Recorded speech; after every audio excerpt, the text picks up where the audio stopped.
It is good to see so many of you here. Guess I need to get my mic on. Good to see you here, and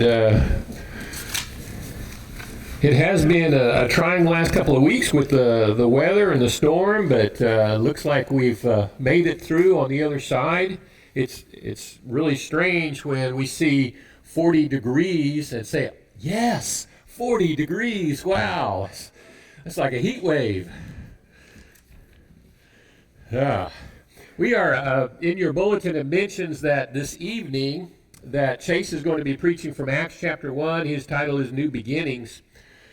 Chase and I have been working on a series of sermons through the book of Acts. We've been talking about it, gosh, I don't know, maybe from the beginning of the new year. We've been talking about it a long time and just haven't found the right length of time that we could get it in, but it looks like that time has finally come, and so he's going to start that series tonight. I hope you'll be back at 6 so you can hear that. We will be preaching through the book of Acts. We don't know how aggressive of a pace we're going to take. There's 28 chapters. We don't know that that's necessarily going to be 28 sermons, but we will see kind of how it goes. But we just feel like it's time to get back to just the principles of the New Testament church.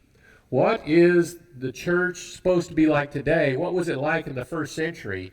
And what are we supposed to be like today? And so we're going to be exploring that. Let me share something with you that was given to me. A guy stopped at a local gas station. After filling his tank, he paid the bill. He bought a soft drink. He stood by his car drinking the cola and watched a couple of men working along the roadside. One man would dig a hole 2 or 3 feet deep and then move on. The other man came along behind him and filled in the hole. While one was digging the new hole, the other was 25 feet behind, filling in the hole. The men worked right past the guy with his soft drink and went down the road. "I can't stand this," said the man, tossing the can into the trash container and heading down the road toward the men. Hold it, he said to the men. "Can you tell me what's going on here with all this digging and refilling?" "Well, we work for the government." I didn't write this, by the way. I just want to make sure. A little disclaimer there. "We work for the government, and we're just doing our job," said one of the men. "But one of you is digging the hole, and the other fills it up. You're not accomplishing anything. Aren't you wasting the taxpayers' money?" Leaning on his shovel and wiping his brow, one of the men said, "You don't understand, mister. Normally there's 3 of us, me and Elmer and Leroy. I dig the hole, Elmer sticks in the tree, and Leroy puts the dirt back in. Elmer's job got cut. Now it's just me and Leroy."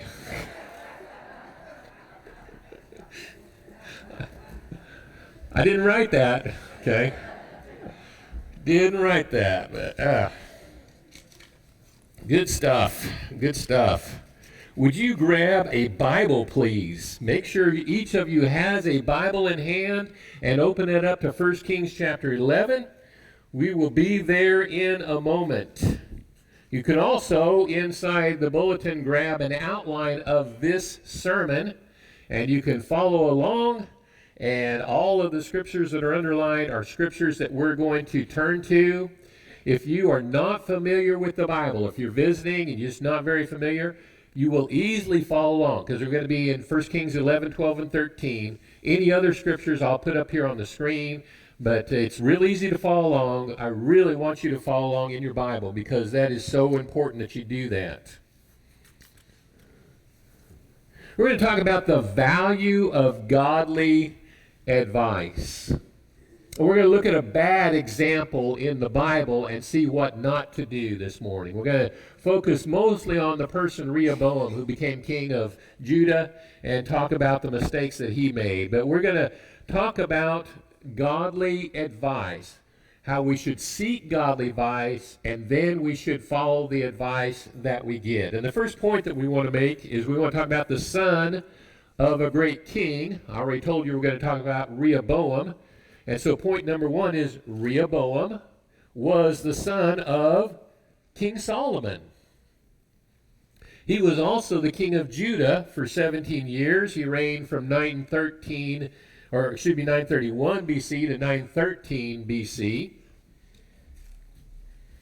Number 2, Solomon had turned away from God, and God told him he would tear the kingdom away from him.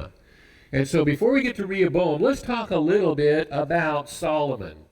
You remember Solomon, don't you? Solomon was a great king, incredibly wise. In fact, when he became king, God said, you ask whatever you want and I'll give it to you. And Solomon asked for wisdom.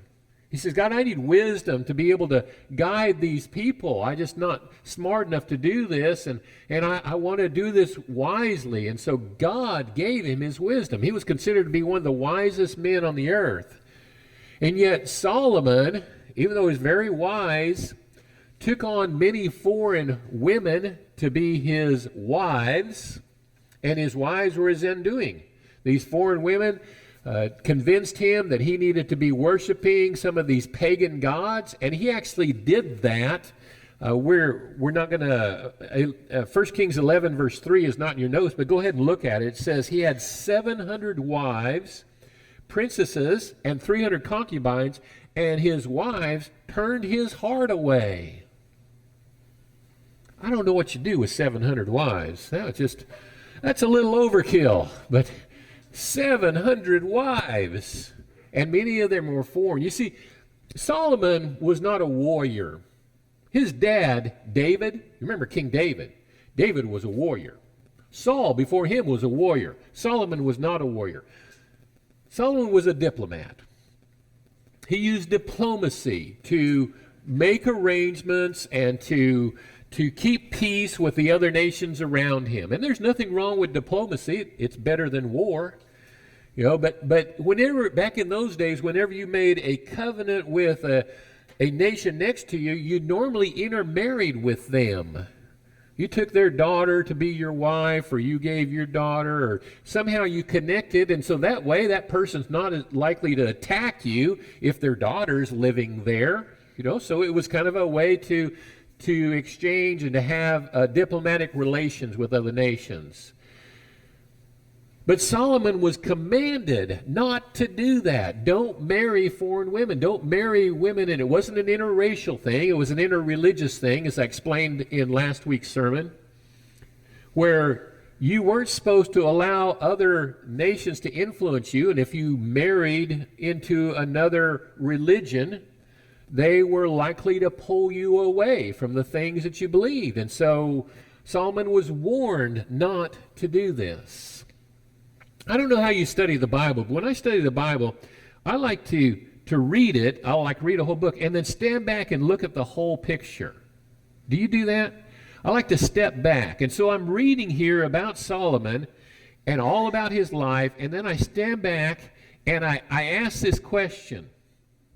How could one of the smartest men who ever walked the earth do something so dumb? You ever wonder that? How could somebody so smart do something so incredibly dumb? It wasn't that he didn't know. He knew.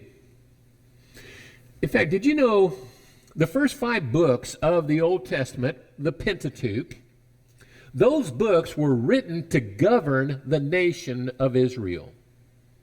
Everything that you need to govern a nation is in Genesis, Exodus, Leviticus, Numbers, and Deuteronomy. Those 5 books will completely govern a nation. That's what it was written for. Inspired by the Holy Spirit, given by God.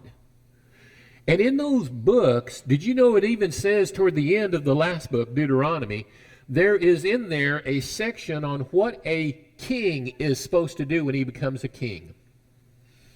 I'll show it to you. It's not in your notes, but I'm going to put it up here on the screen. Oops. Now, it shall come about, now this is a new king. Now, it shall come about, when he sits on the throne of his kingdom, he shall write for himself a copy of this law on a scroll. He's talking about those first 5 books. In the presence of the Levitical priest. It shall be with him. He shall read it all the days of his life, that he may learn to fear the Lord his God, by, watch this, carefully observing all the words of this law. and these statutes. Why? Verse 20, that his heart may not be lifted up above his countrymen. In other words, he wouldn't get prideful. And that he may not turn aside from the commandments to the right or to the left, so that he and his sons may continue long in his kingdom in the midst of Israel. Every man that became a king of the nation of Israel had to take the first 5 books of the Bible, Genesis, Exodus, Leviticus, Numbers, and Deuteronomy, and write out his own copy. Not just read it, he had to make his own copy. And then he had to read that every single day. And so Solomon had actually written all this out. It's not like he didn't know. He couldn't get to heaven and say, well, God, I just didn't know I wasn't supposed to marry foreign women. No, he knew. This very law that he wrote out, let's go to the next screen here, says, furthermore, you shall not intermarry with them. You shall not give your daughters to their sons, nor shall you take their daughters for your sons. Why? For they will turn your sons away from following me to serve other gods. Duh. Guess what happens? Then the anger of the Lord will be kindled against you, and he will quickly destroy you. Imagine, Solomon wrote those words with his own hand. He read it every day, and then he went out and he did this very dumb thing. He intermarried. Because of that, the wrath of God was against him. Number 3, God promised, now this is for the sake of David, God promised not to tear the kingdom away from Solomon during his lifetime. Now we read 1 Kings chapter 11, verse 9. It says, now the Lord was angry with Solomon, because his heart was turned away from the Lord, the God of Israel, who had appeared to him twice. And he had commanded him concerning this thing, that he should not go after other gods. But he did not observe what the Lord had commanded.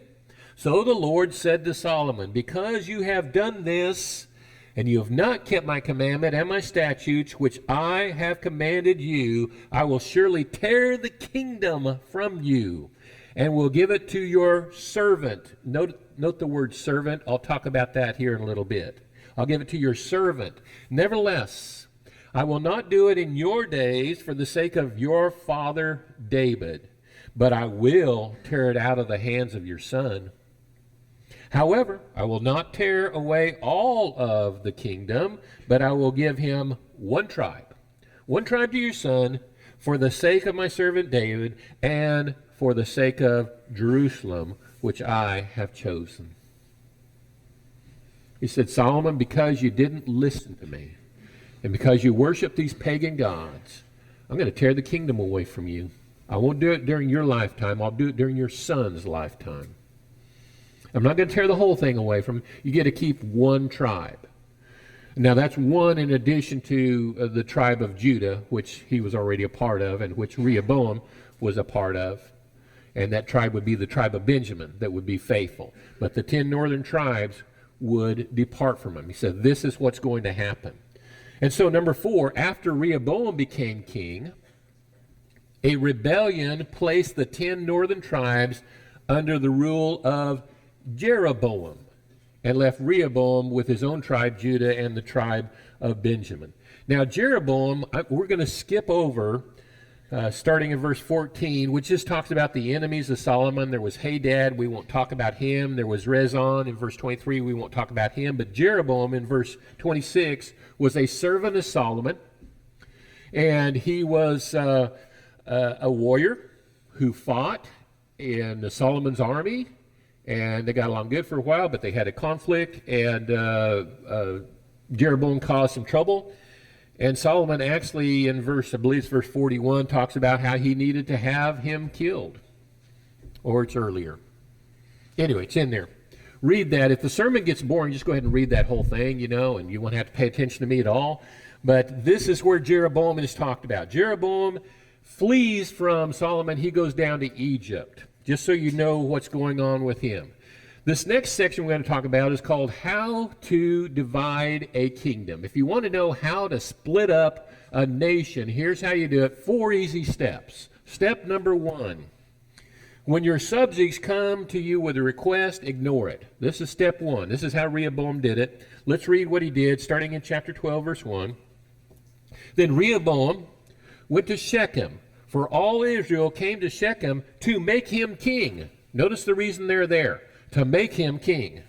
Now when Jeroboam, the son of Nebat, heard of it, he was living in Egypt, for he was yet in Egypt, where he had fled from the presence of King Salomon.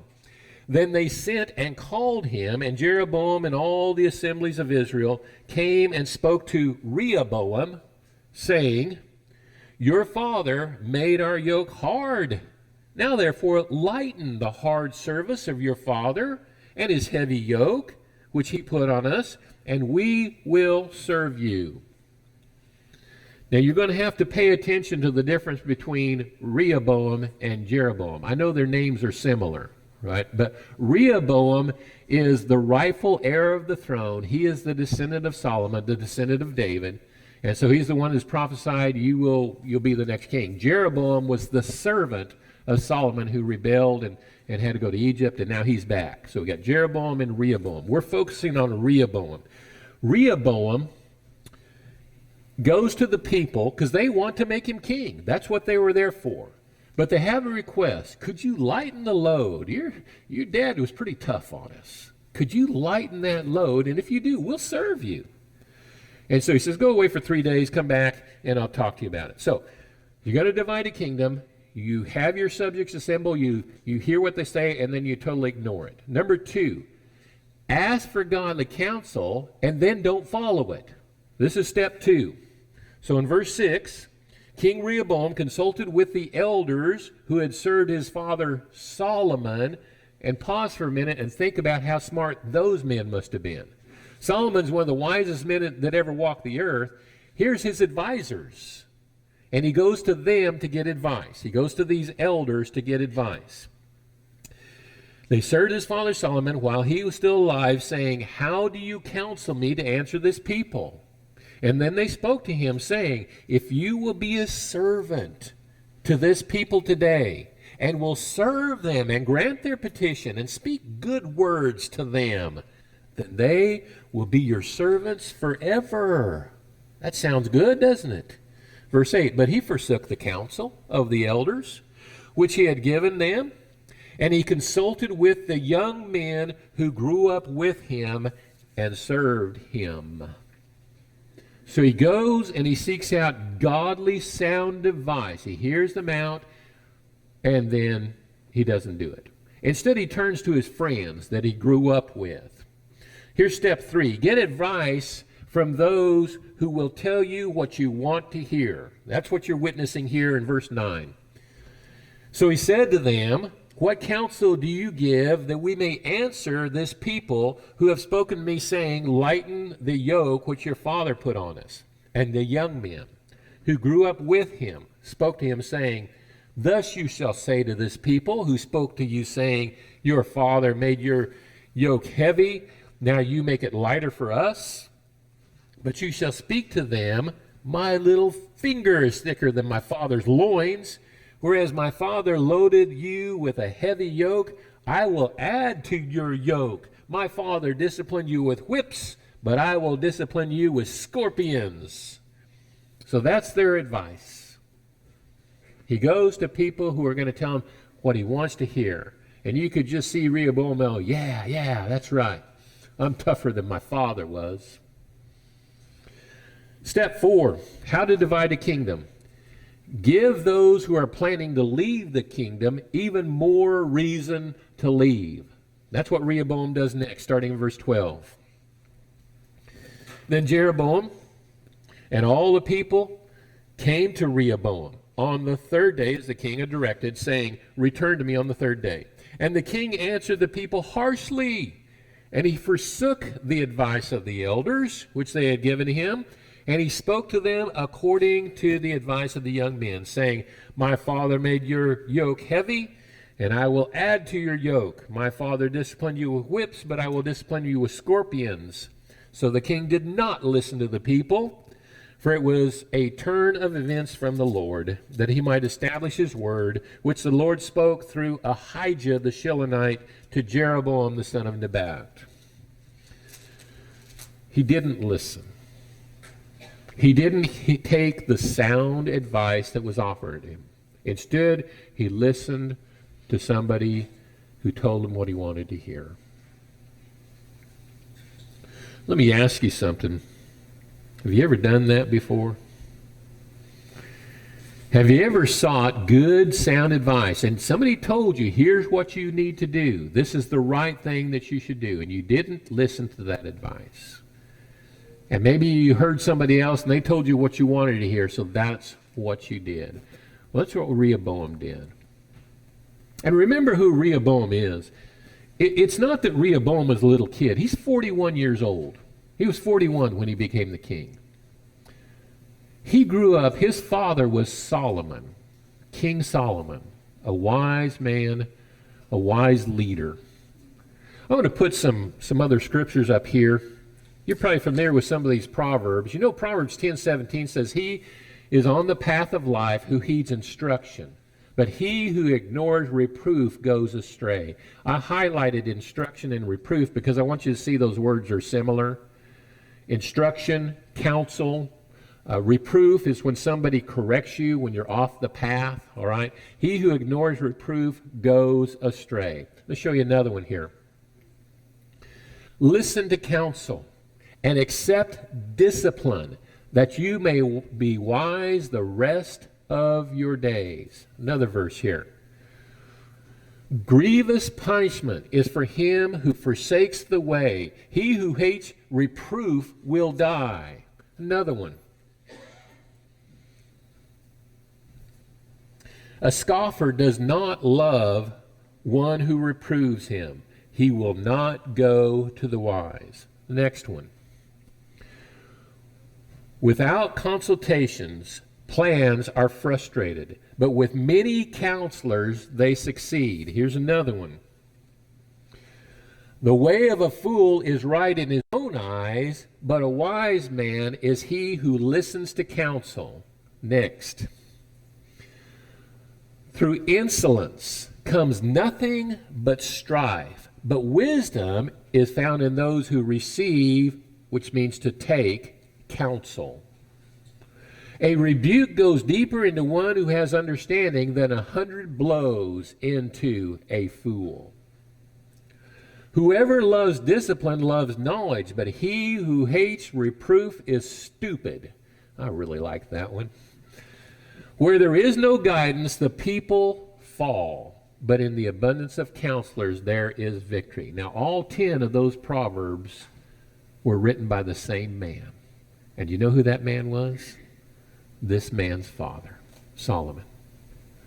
Don't you know that his whole life, Rehoboam grew up hearing these things? Rehoboam would get in trouble and he'd have to go talk to his dad, Solomon, and Solomon would hear him out, tell him what he needed to do, and then he'd say, you know, now I want you to remember, Rehoboam, the way of a fool seems right to him.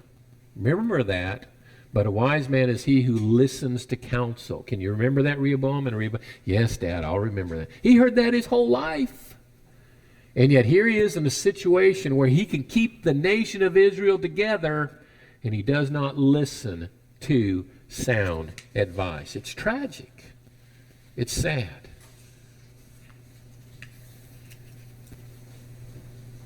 That's how you divide a kingdom. Rehoboam will go down in history as the man who divided the 12 tribes of Israel. How would you like to have that reputation? So now, here's the nation of Israel, and they see the lesser of two evils to choose from. Do I choose Rehoboam, follow him? Do I choose Jeroboam and follow him? The 10 northern tribes want to make Jeroboam their king. Let's read on. Let's talk first of all about Rehoboam and what he tried to do next.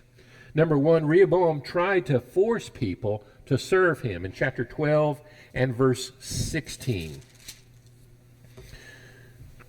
When all Israel saw that the king did not listen to them, The people answered the king, saying, "What portion do we have in David? We have no inheritance of the son of Jesse. To your tents, O Israel, now look after your own house, David."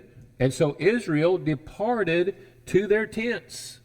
But as for the sons of Israel who lived in the cities of Judah, Rehoboam reigned over them. Now look at verse 18. Then King Rehoboam sent Adoram, who was over the forced labor, and all Israel stoned him to death.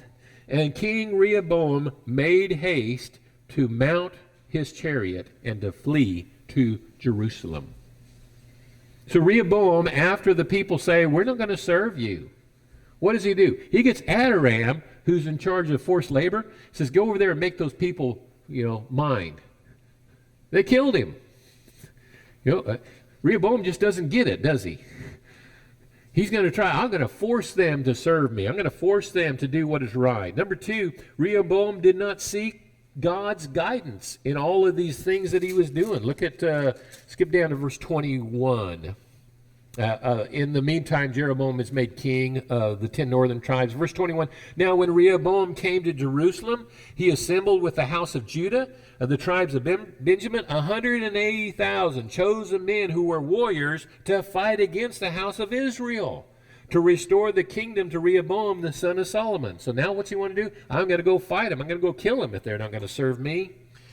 Verse 22, but the word of God came to Shemaiah, the man of God, saying, speak to Rehoboam, the son of Solomon, king of Judah, and to all the house of Judah and Benjamin, and to the rest of the people, saying, thus says the Lord, you must not go up and fight against your relatives, the sons of Israel. Return every man to his house, for this thing has come from me. So they listened to the word of the Lord, and they returned and they went their way according to the word of the Lord. Notice in all that, Rehoboam didn't seek God's guidance. God finally had to speak through a prophet and says, go tell that knucklehead, okay? Go tell him what he's doing is wrong. I don't want you to go and fight against your own relatives, the 10 northern tribes. What are you doing, Rehoboam?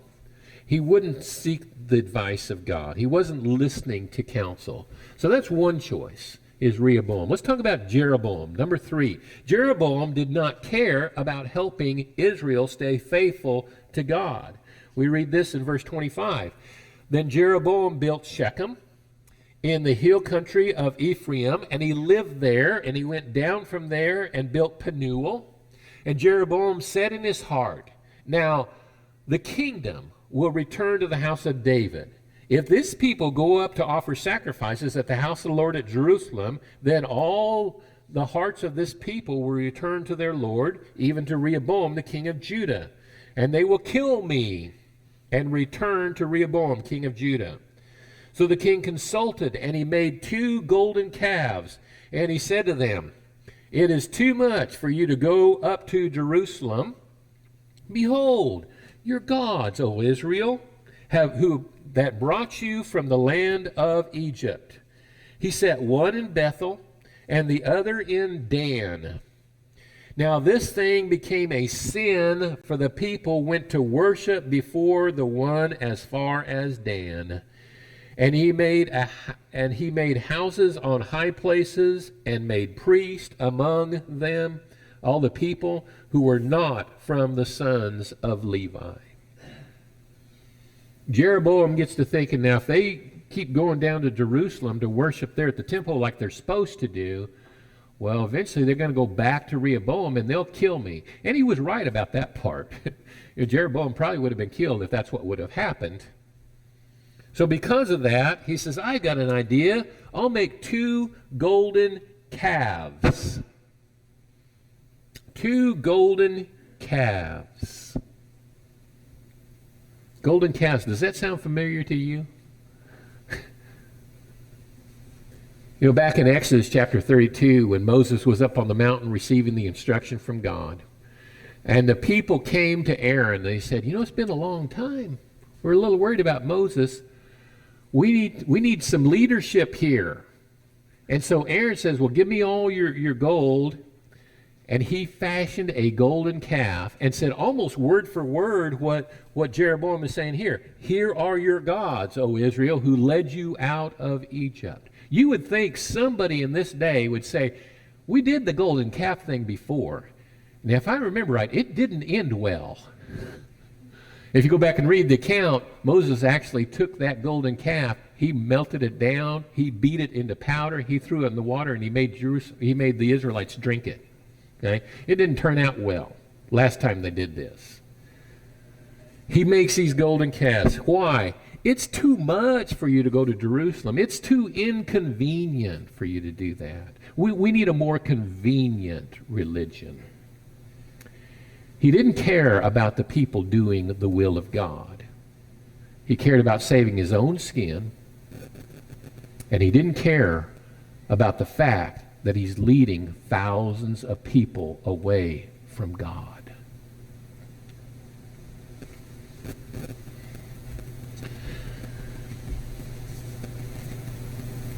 Number 4, Jeroboam preferred his own religion. He's going to start his own way of doing things. He's going to institute a religion. That's the word it uses there in verse 32. Jeroboam instituted a feast in the 8th month, on the 15th day of the month, like the feast which is in Judah. And he went up to the altar. Thus he did at Bethel, sacrificing to the calves which he had made. And he stationed in Bethel the priest of the high places which he had made. And he went up to the altar which he had made in Bethel on the 15th day of the 8th month, even in the month which he had devised in his own heart. And he instituted a feast for the sons of Israel and went up to the altar to burn incense. He started a whole new way of worshiping, a new way to worship, to take the place of the way that God had commanded them to worship. Do you understand the tragedy of this? Normally when we talk about the Old Testament, we talk about the fact that because of the disobedience of the 10 northern tribes, the Assyrians eventually came in and conquered them and carried them away. And yeah, that was pretty tragic. What about the tragedy of souls being lost? We don't really think about that.